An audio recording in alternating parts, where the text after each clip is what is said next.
दोस्तों, मैं स्वयं श्रीवास्तव बार फिर से आप लोगों का स्वागत करता हूं। आशा करता हूं आप लोग एकदम अच्छे होंगे और बहुत बेहतरीन से आगामी परीक्षाओं की तैयारी कर रहे होंगे।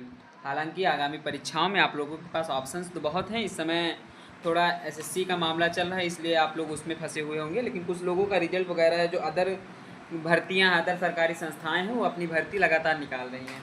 एसएससी सेट ग्रुप सी में 100% कन्फर्म डेट जारी हो चुकी है। इस बार जो है 10 गुना स्टूडेंट पास होंगे। पहले क्या होता था 12, 13, कभी 8, 9 ऐसे, लेकिन इस बार कन्फर्म है कि 10 गुना स्टूडेंट पास होंगे। इतने नंबर वालों क्या होंगे, मेंस में जाएंगे। देखो, इसके बाद आपका पता है अभी इसके मेंस होगा, मेंस के बाद इंटरव्यू होगा। बहुत सी चीज़ें इसमें होनी रहती हैं। कट ऑफ में कोई चेंजेस आए हैं? तो बिल्कुल कट ऑफ में चेंजेस आए हैं। क्या बदला है मैं सब कुछ बताऊँगा। वीडियो ध्यान से लास्ट तक देखिएगा, ठीक है। सेफ स्कोर सबका अलग अलग रहेगा, लेकिन सेफ स्कोर एक बेसिक सेफ स्कोर होगा जी। अगर आप उतने नंबर ले आते हैं तो फिर आप अपने आप को सेफ समझ सकते हैं, चाहे जिस कैटेगरीज के हों। तो बिना किसी देरी के वीडियो शुरू करते हैं। लेकिन वीडियो शुरू करने से पहले यही रिक्वेस्ट है कि अगर अभी तक आप लोगों ने चैनल को सब्सक्राइब नहीं किया है तो कर लीजिए। वीडियो अच्छी लगे तो लाइक करना ना भूलना, और हाँ, चैनल पर पहली बार विजिट किए हैं तो बेल आइकन प्रेस कर लीजिएगा। ये एचएससीसी है क्या? हरियाणा कर्मचारी आयोग है। सेट में 2025 में ऑफिशियल आंसर की है। रिजल्ट जो है आप लोगों का सितंबर के फर्स्ट सप्ताह, यानी कि सितंबर प्रथम सप्ताह में आप लोगों का रिजल्ट देखने को मिल जाएगा। आप लोगों की hard shift, moderate shift, normalisation का क्या खेल है, वो सारी चीज़ें मैं बता दूंगा। उसके बाद टोटल कितने फॉर्म अप्लाई हुए थे, तो 13,48,000 लगभग फॉर्म अप्लाई हुए थे। 13 लाख आप लोग कह सकते हैं। प्रेजेंट कितने कैंडिडेट्स हुए थे? 80% कैंडिडेट्स प्रेजेंट हुए थे, क्योंकि ये भर्ती उस आसपास की सबसे अच्छी भर्ती मानी गई थी। पास कितने हुए थे? 6 लाख। मतलब 12 लाख स्टूडेंट प्रेजेंट हुए, 6 लाख स्टूडेंट पास हुए, 50% के आसपास स्टूडेंट्स एग्ज़ाम में फेल हुए। क्वालिफाइंग अगर मैं कहूँ 40 से 50%, मतलब 6 लाख स्टूडेंट हुए। एग्ज़ाम का लेवल अगर मैं बात करूँ तो मॉडरेट टू हार्ड एग्जाम का लेवल था। एग्ज़ाम आपका 26 से 27 जुलाई तक चला था। टोटल 4 शिफ्टें चली थी। कितनी शिफ्टें चली थी? टोटल 4 शिफ्टें चली थी, ठीक है। महासर्वे किया गया था। उस महासर्वे में भी आप लोगों को मैं बताऊंगा। सबसे पहले चीज़ याद कर लीजिए, जो यहाँ पर आप लोग हैं कि 1% कैंडिडेट्स का गुड स्कोर ही है। केवल 1% स्टूडेंट ऐसा है जिन्होंने एक गुड स्कोर किया, जिन्होंने जो कह सकता है कि हाँ मेरा स्कोर अच्छा था। 26 जुलाई की मॉर्निंग शिफ्ट हार्ड थी, उसमें 8 मार्क का नॉर्मलाइजेशन आप लोगों को देखने को मिल सकता है। इवनिंग शिफ्ट मॉडरेट थी, उसमें 6 नंबर का नॉर्मलाइजेशन देखने को मिल सकता है। और 27 जुलाई में जो एग्ज़ाम हुआ था, मॉर्निंग शिफ्ट इजी थी, उसमें 4 नंबर का नॉर्मलाइजेशन, और इवनिंग शिफ्ट हार्ड थी, उसमें 8 से 10 नंबर का नॉर्मलाइजेशन देखने को मिल सकता है।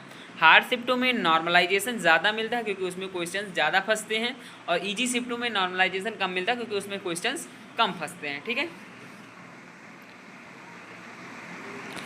अब जो यहाँ पर general, BCA, BCB, OBC, DSC, इनकी कट ऑफ क्या रहने वाली है? All post cut off exam कठिन, कट ऑफ कम हो गई। जब एग्ज़ाम हार्ड होता है तो कट ऑफ कम जाती है, आप लोग जानते हैं। और ये चीज़ें अच्छे से समझने का प्रयास भी करिए कि एग्ज़ाम अगर हार्ड होगा तो फिर कट ऑफ कम जानी ही है, ठीक है। उसके बाद आप लोगों को अगर मैं सिंपली यहाँ पर बताऊँ कि क्वालिफाइंग मार्क क्या हैं, तो क्वालिफाइंग मार्क अलग अलग कैटेगरीज के हिसाब से अलग अलग हैं। Simply exam level minimum qualifying mark, अगर मैं यहाँ पर जनरल की बात करूँ तो जनरल का 50% अगर आपका नंबर आता है तो आप क्वालिफाई हैं।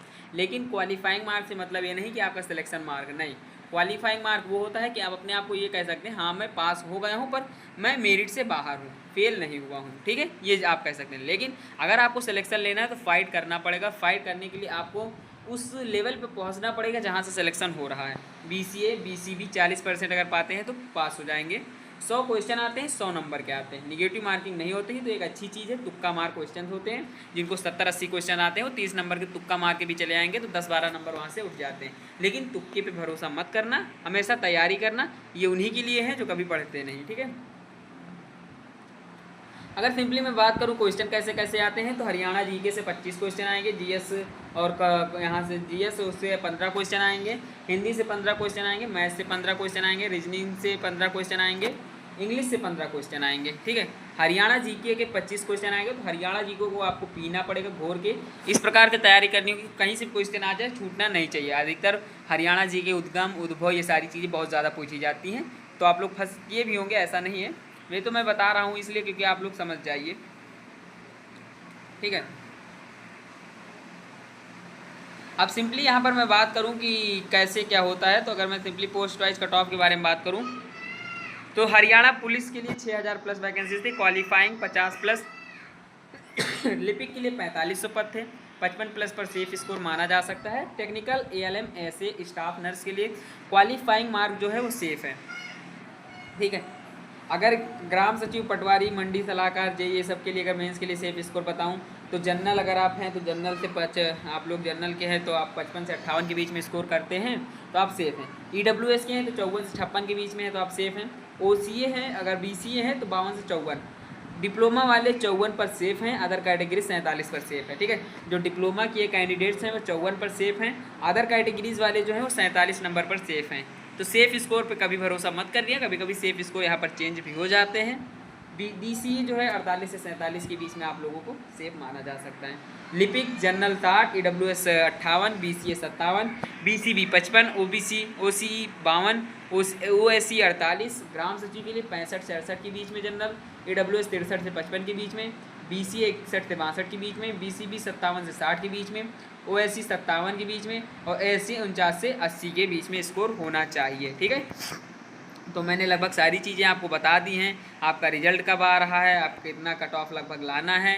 रिजल्ट के बारे में अगर मैं कहूँ कंफर्म तरीके से आप लोगों को बताऊँ तो सितंबर प्रथम सप्ताह का मतलब ये है कि 1 सितंबर से लेकर 9 सितंबर के बीच में आप लोगों को देखने को मिल सकता है। और हो सकता है कि अगर 9 को नहीं देखने को मिलता है तो 10 हर हाल में 10 को देखने को मिलेगा। वैसे उम्मीद यही है कि पहले सप्ताह में आप लोगों का रिजल्ट आ जाएगा, ठीक है। हरियाणा सरकार है तो हरियाणा सरकार रिजल्ट जल्दी निकालती है, आप लोग जानते भी हैं। फर्स्ट वीक में 95% श्योर हूँ कि आ ही जाएगा। और उम्मीद सबसे ज़्यादा अगर मैं कहूँ डेट की तो 4 व 5 तारीख सबसे महत्वपूर्ण हो सकती है रिजल्ट के लिए। या तो 4 की शाम को या 5 की शाम को आपको कुछ ना कुछ आपको कन्फर्मेशन देखने को मिल जाएगा अगर सितंबर में, ठीक है। हार्ड शिफ्ट मैंने बता दिए हैं आप लोगों को, मॉडरेट शिफ्ट मैंने बता दिए हैं, नॉर्मलाइजेशन मैंने बता दिया है कि कब कितना मिलने वाला है। 27 जून की हार्ड शिफ्ट है तो 8 से 10 नंबर, ईजी है तो 6 से 7 नंबर और बहुत ईजी है तो 4 से 5 नंबर तक मिल सकता है, ठीक है। नॉर्मलाइजेशन शिफ्टों पर डिपेंड करता है, तो इसलिए आप लोग ये मत सोचना कि मेरी शिफ्ट हार्ड थी आएगी। किसी की शिफ्ट हार्ड इजी नहीं होते हैं। जो तैयारी किए होता है उसको पेपर इजी लगता है। इजी का मतलब ये लगता है कि हाँ कर जाएगा। और बहुत से ऐसे एग्जाम्स तो आप जानते हैं कि रिपीटेड क्वेश्चन आने लगे हैं। SSC का स्कैम आप लोग अभी जल्दी ही देखिए होंगे फेज़ 13 का, उस पर मैं कोई अभी बात नहीं करूँगा। उसके लिए मैं आप लोगों के सामने एक वीडियो बना कर डालूँगा, फिर आप लोग उस पर देखना, ठीक है। कैंडिडेट्स का जो महासर्वे था मैंने वो आप लोगों के साथ साझा कर दिया है कि जो डाटा था लगभग 1 लाख से ज़्यादा स्टूडेंट्स ने अपना डाटा साझा किया है। उस डाटे के ऊपर मैंने आप लोगों को जो कट ऑफ बताई वो कट ऑफ मैंने उस डाटे पर बताया है। तो उस कट ऑफ को भी आप लोग ध्यान से देख लेना, बहुत इंपॉर्टेंट कट ऑफ रहने वाली है। कि जैसे मैंने कहा आप लोगों से general 60, AWS 58, BCA 57, OBCB 55, OSC 52, DSC 48, ठीक है। 48 से 50 भी हो सकता है, कोई दिक्कत नहीं है। ग्राम सचिव के लिए अलग कट ऑफ होगी, ग्राम सचिव के लिए थोड़ा हार्ड कट ऑफ जाएगी। 65 से 68 के बीच में जनरल रहेगा। AWS 63 से 65, 61 से 62, 57 से 60, 49 से 80।